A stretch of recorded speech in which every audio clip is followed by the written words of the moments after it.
Thank you, Ravi. Before we get started, well, I guess I already get started. I would just like to reveal myself a moment.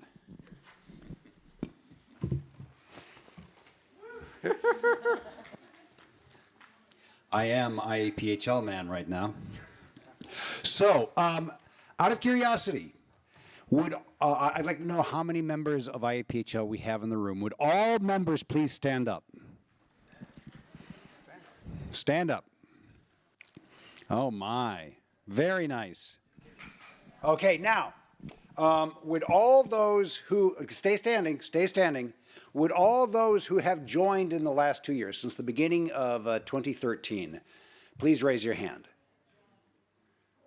Wow. Okay, now those of you who have joined recently, go ahead and sit down.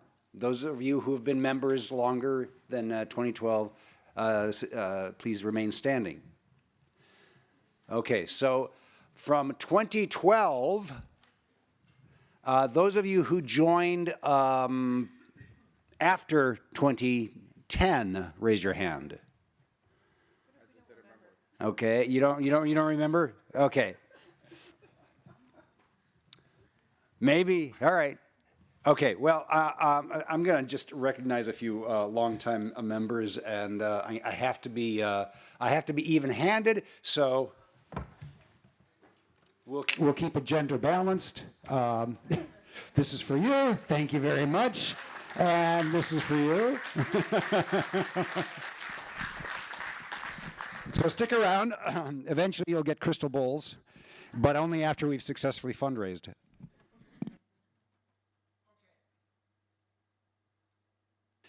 For those of you in the room who are members, or you would have, only the members can actually answer this, how many of you have actually participated actively in a discussion forum topic online? Wow, okay. Keep your hands up, and if we could have some of our volunteers pass out these badges, wear them proudly as active members. Next year, or at the next conference, those of you who don't yet have badges, we hope to see you have badges next time, because we want you to all actively participate in our discussions. Okay, here we go. Into the body of it. What is IAPHL? A little bit of history here. Back in the mid-2000s, there was definitely a recognized need for some sort of a professional association that focused on professionalization of the supply chain management space and public health. But there were really not many options out there. The options that were there for industry groups, for logistics, SILTS, the Council for Supply Chain Management in the US, and others, were very focused on the commercial sector and did not really offer much for the peculiarities of public health supply chains. Also, they're not cheap to join as they're membership organizations, and they do cost money to join and be continuing members of, which sort of limits the opportunity for those in low or middle income countries to join, if for no other reason than at the time there was no real easy way to pay online for your membership fees. So there were many barriers, and so we noticed at the time that there was sort of a gap that was not fulfilled. At the same time, there were dozens of people being trained through the international supply chain courses that were offered through the Deliver Project and others, where you had a growing alumni body that were lost to follow-up, if you will. They were trained, they were sent back to whatever countries that they'd come in from, and maybe we heard from them again, maybe not. And so there was no possibility to follow up and say, what else do you need to know? What else can what can you tell us about how you have applied your learning? And so out of this came a realization that we needed a listserv. Now that's old technology in the social media environment. It's a listserv, but it was quite revolutionary at the time. And so we put together a listserv, and out of that, there was more demand for active discussions on the listserv. And so it sort of grew organically, so that by 2007, we actually went ahead and with some funding from USAID, established the International Association of Public Health Logisticians to link the training alumni with each other and with the broader community.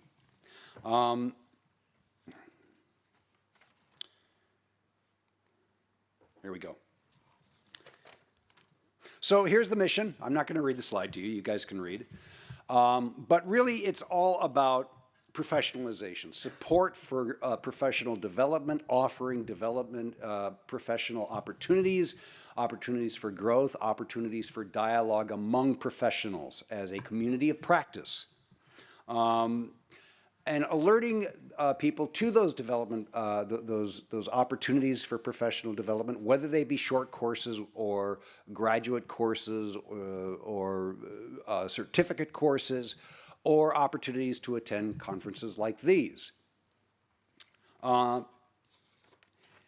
how do we go about doing that? Well, we leverage the IBP, the International Best Practices Gateway, called the Knowledge Gateway, which WHO pulled together a number of years ago through the IBP process. And it's the platform through which the discussion forum operates. It's an email-based discussion forum. Now, it all appears on a website somewhere, but most people don't go to the website. They use their email to converse, and that's one of the beauties of the Knowledge Gateway technology. It's pretty simple, but where you have a situation where most people are accessing the internet in the countries in which we work via their smartphone, in low to medium bandwidth situations, that's a way better communication method than having them go online to participate in a discussion forum. And so it's been very successful in growing the, in helping to grow the organization, again, organically.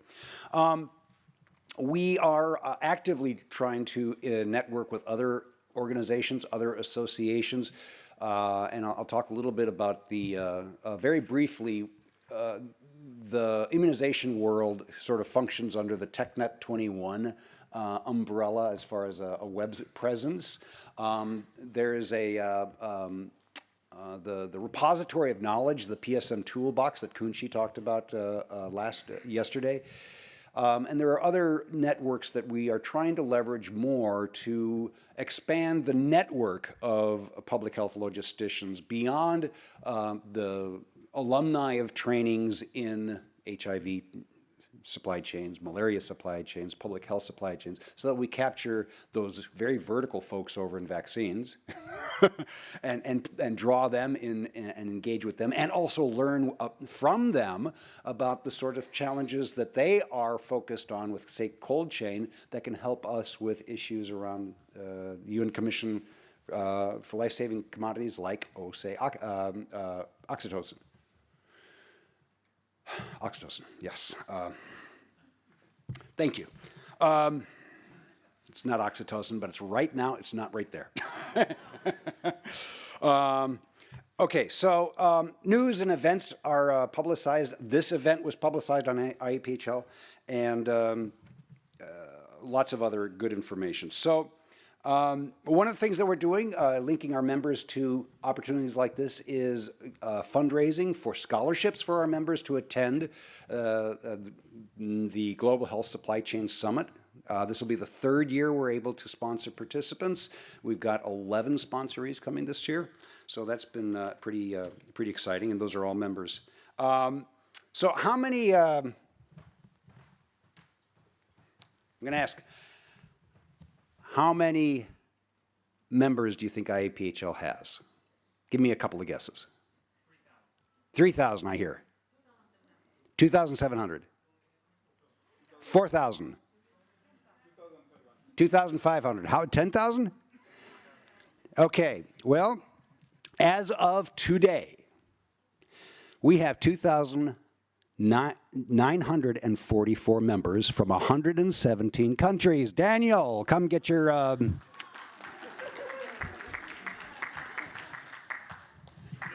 Put it on, baby. Don't take it off.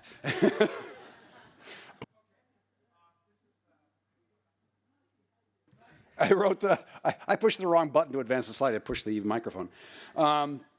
So this has been our membership growth. It's been astronomical. Now this is as of June, so it's not exactly up to date, but you can see that the uptake is really driven by the need for this sort of a community. It's free. It doesn't cost anything. It's a community of practice, and so you don't have to pay anything to join.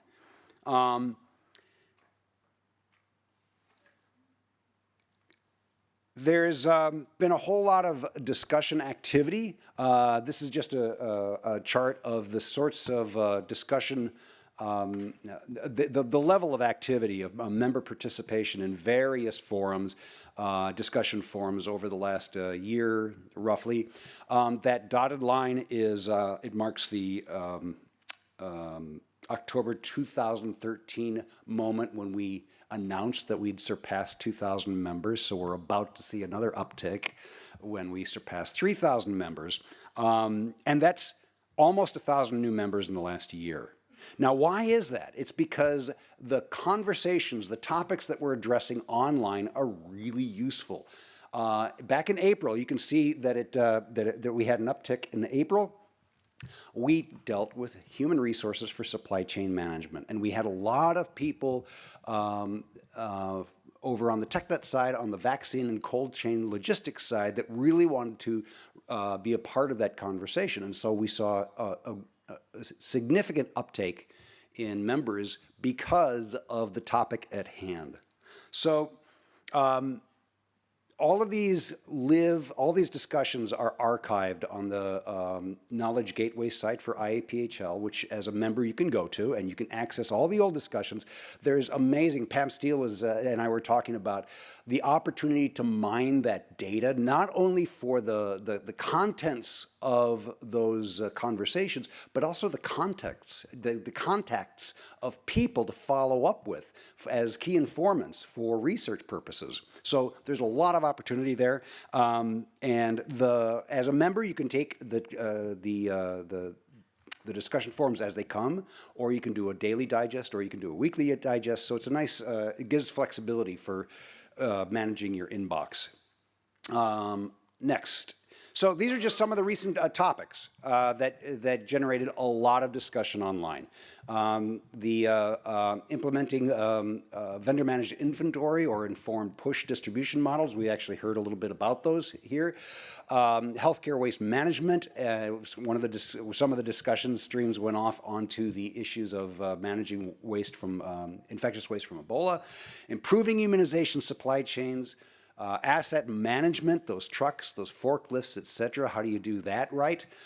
Human resources for supply chain management. So this is not logistics 101 that we're talking about, okay? This is not the base training for logistics. This is technical level, master's class level conversations about supply chain challenges, issues, and opportunities.